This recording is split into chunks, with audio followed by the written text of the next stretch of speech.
Good evening, everybody. It's Alex with you in the Fox City 4 Digital Weather Center. Today I'm joined with a very special guest. His contributions to meteorology have been used in research and in the valuable world of storm chasing. Here is Dr. Reed Timmer, extreme meteorologist and storm chaser. Reed, thank you so much for joining us.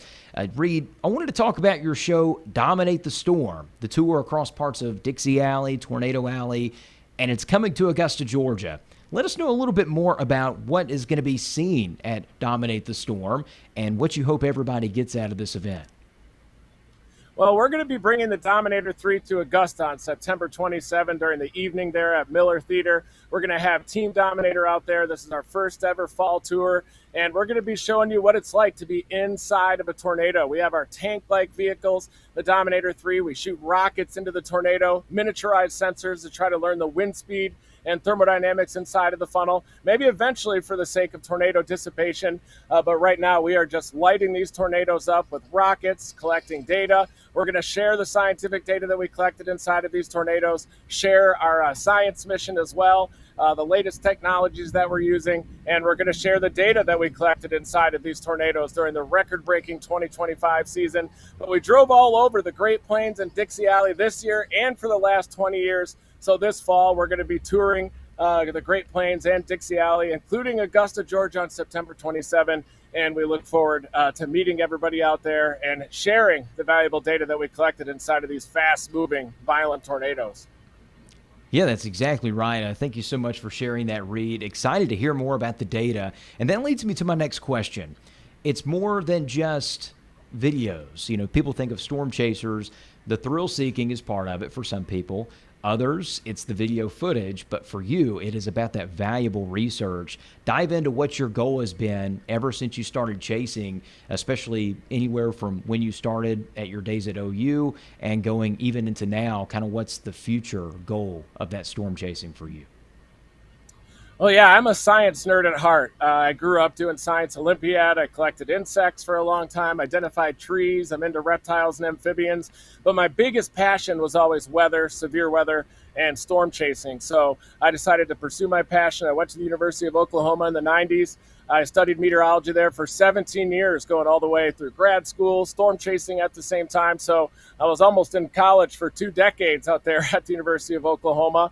But storm chasing is definitely a passion for me. It's a way of life. I've dedicated my entire life to storm chasing. But you can't just intercept tornadoes for sport and collect video. It's always been about scientific data, about having a science mission out there. And that's why I've dedicated my life to better understanding tornadoes and building tank-like vehicles to get inside of these tornadoes to really better understand the mystery of tornado science, which is where the vortex interacts with the ground. And you might even be able to get wind speeds approaching the speed of sound in some of those really small suction vortices. So that's our goal in building the Dominators, is to better understand the fine scale structure of tornadoes. And that includes launching air cannons at the tornado, shooting rockets into the tornado, ground probes, and driving into the tornado directly with the Dominator. And you were just talking about the Dominator, which is such a valuable part of your storm chasing missions. Let us into the inner workings of the Dominator. Those who are not familiar with extreme meteorologist Reed Timmer and what you do, how does that Dominator work and what value does it provide to your missions? Well, the Dominator will be on display in Augusta, so I'm going to show it to everybody firsthand. But it is a tank-like vehicle. It has aerodynamic, debris-resistant armor on it, and it also has spikes that drill into the ground that keep us anchored to the ground inside of those really strong tornadoes. And the Dominator is outfitted with instrumentation so that we can measure wind speed inside of the tornado. We can measure pressure falls, thermodynamics inside of the tornado. And so that's the goal of the tank-like vehicle, is to intercept the tornado directly. We drop the vehicle flush to the ground so that the wind can't get underneath and loft us. And then we can measure data that other people cannot safely collect. But west of Huntsville, Alabama, this past May, I failed to deploy the spikes. The tornado ended up making a left-hand turn, hit the spun a circle like a pancake about 100 degrees. And we've launched a sensor into that tornado. It shot straight up into the mesocyclone, likely went up the mesocyclone up to 30,000 feet. And we're still trying to look for that parachute probe somewhere just to the north of Huntsville, Alabama. So you're still looking for it? We are still looking for it. It's a bright red parachute. So if any of the viewers are out there in that forested mountainous terrain north of Huntsville, Alabama, and you see a red parachute, there's very valuable data on that probe that we launched inside that tornado back on May 20th. I will make sure to shout that out. That's my hometown, so I'll get everybody in on that and see what we can do for you. But dominate, I wanted to go into that word for a second because not only is it the name of your vehicle, but it's also a big part of your brand. It's the name of the tour, Dominate the Storm. And my dad and I used to watch Storm Chasers, what seems like way back when now. And that was a key word that you used when you were hot on the trail of a storm is the word dominate. Talk about how that came to be. I've always wondered that. I wanted to hear it from you. Well, it started off as a bit of a joke, but back when we were younger, it just meant pursuing your passions relentlessly, and that includes storm chasing, dominating the storm, dominating storm chasing. My other tagline is never stop chasing, and that just means never stop chasing your passions, your dreams relentlessly. And if you do what you love for a living, it's really easy to work hard. So that's at the root of my presentation is to pursue your passions relentlessly, chase them, whether they're storms, whether it's in the sciences, math, politics, sports. As long as you love what you're doing, it's really easy to work hard, and that's at the root of the presentation here is never stop chasing. And it was a long time ago when we built the first Dominator. I think it was 15 years ago now, so I've been never stop chasing for about 30 years, but we built that our first year with Discovery Channel on Storm Chasers. I usually chased in beater vehicles, like a 1985 Plymouth Reliant. I had a Chevy Lumina held together by duct tape. And then I finally got a Chevy Tahoe. I purchased it through a bank loan and then immediately turned it into the Dominator 1, and we started driving into tornadoes. And the first Dominator was actually built by the golf course mechanic at a golf course that I worked at up in Michigan. We never tested it. We just got right in and started intercepting tornadoes directly and got inside several tornadoes back in 2009. And I think I've been inside about 50 or 60 tornadoes since 2009, and especially the last couple of years when I got the Dominator 3 back in action. We have been intercepting tornadoes like no tomorrow, and I look forward to sharing what that experience is like, what it feels like, what it feels like, and what you can hear inside of a tornado, a very powerful, compact vortex, and I look forward to meeting everybody out in Augusta on September 27th. Fantastic. I know I'll be looking forward to seeing the Dominator. So is that going to be like, are y'all going to move it in or are y'all going to move it outside? How's the viewing experience going to be for everybody who is looking forward to looking at the Dominator? Well, I don't think that they know yet that the Dominator 3 is going to be there, but we'll be parking it outside.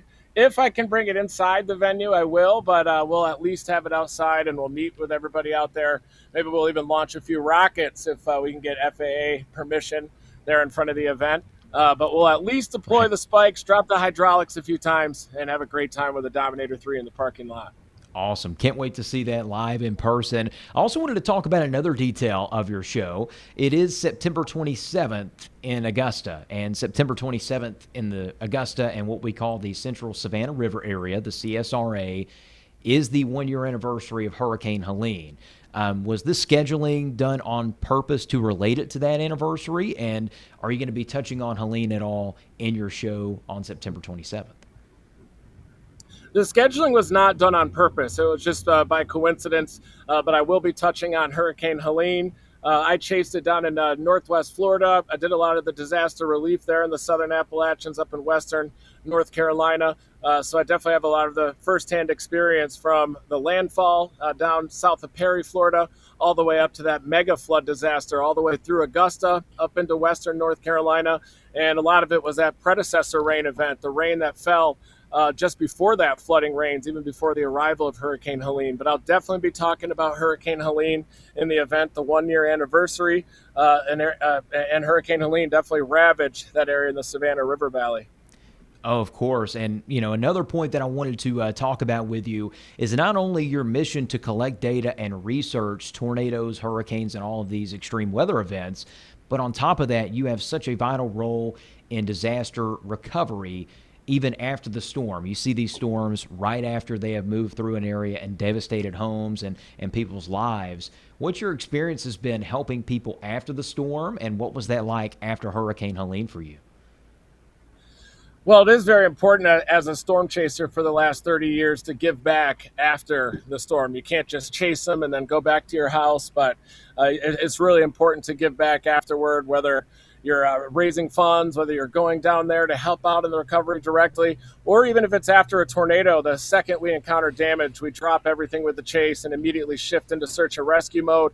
We had that happen this year, just about a month ago in North Dakota, outside of Spiritwood, North Dakota. We were live streaming a tornado, and there was a farmhouse right in its path, and they were actually watching our live stream and saw the tornado grow in size and start to come toward their location, and they ended up taking shelter in the basement. They wedged themselves in a room. The whole family was barricaded up against the door, kind of like the original scene from the movie Twister.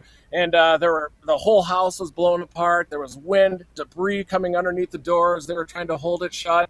And we got to the farmhouse and pulled them out of their home, and also started a fundraiser afterward.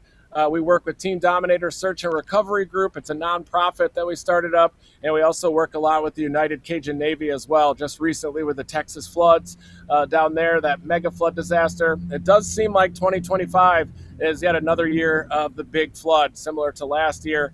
And you definitely have to watch out for these tropical systems like Hurricane Helene. Of course, Helene, easily the most devastating storm here in CSRA history. That's an easy consensus among all generations. And I wanted to touch on Helene just a little bit more. You know, a lot of people had the questions about it, especially in the Augusta area, talking about those wobbles east. If you can explain that forecast track, the wobbles east, and how this played out from a more nuts and bolts perspective, just like you're great at doing. Yeah, that storm with Hurricane Helene was a classic Fujiwara interaction. You had that compact upper level low over the lower Mississippi River Valley. You had Helene coming in, and you just had these two bowling balls that were basically fighting against each other to determine whether it would go a little bit further west or a little bit further east. And you had that wobbling motion as the Fujiwara interaction was happening with that upstream upper level low. But that upper level low just funneled it straight north, right up the spine of the Appalachians, preventing it from moving even further east, but kind of holding it on that further west track right up into that complex terrain, right up the Savannah River Valley as well. But you had that classic Fujiwara interaction with that upstream upper level low with Helene. Awesome, and thank you for that, because I think that will explain a lot more as to what happened during that storm and kind of how it impacted the CSRA. We were forecasting gusts up to 70, potentially even 80 miles an hour, and then the gust overperformed by 40 to 50 in some cases in our area, and you could see that by all the widespread tree damage. As for your show, Dominate the Storm, this tour, let us know where people can buy tickets. Let us know your social media accounts, where they can follow you, and the work that you're doing. Certainly, yeah. The show is coming up. That is September 27th. It's at 7:30. Doors open at 6:30, and you can get it at etix.com/ticket/MVC. /legacy online sale /performance/sale. Just go to etix.com, type in Dominate the Storm Miller Theater, and you can find it there. And I'll be making a post right after this on my social medias. You can follow me at Reed Timmer, rhymes with weed trimmer, REEDTIMMER. And I look forward to seeing you at the Dominate the Storm show. It's a heart-pounding evening with us and Team Dominator. And I look forward to heading out to the beautiful Savannah River Valley on September 27th with the Dominator 3. Awesome. We can't wait to see you there, Reed. And, of course, last but not least, never stop chasing also means never stop eating. What is your go-to when you're in the Deep South? What kind of cuisine are you looking for in the CSRA? We'll hook you up with a good spot. Well, I sure love Cajun food when I'm in the Mid-South. I spend a lot of time in Louisiana, southern Mississippi, down near the Gulf Coast. I love Cajun food, boudin balls. I love gumbo, jambalaya. I love seafood out there as well. I like barbecue. I know you've got that mustard-based barbecue there, right? Or is that more yes, of a Carolina thing? Nice. Yeah, no shortage of that. I'll try some of that mustard-based barbecue. Yeah, please do. We'll give you a few good spots after this interview is done. Reed, thank you so much for joining us today, everybody. It's Dr. Reed Timmer with Dominate the Storm, coming to Augusta at 7:30 on September 27th at the Miller Theater. Don't miss it. You'll want to be there for this valuable evening and talking about his mission of storm chasing, a recap briefly of Hurricane Helene, and what's coming up in the days ahead for Reed. So, Reed, thank you so much for joining us today. Thanks for having me. Never stop chasing. Never stop chasing.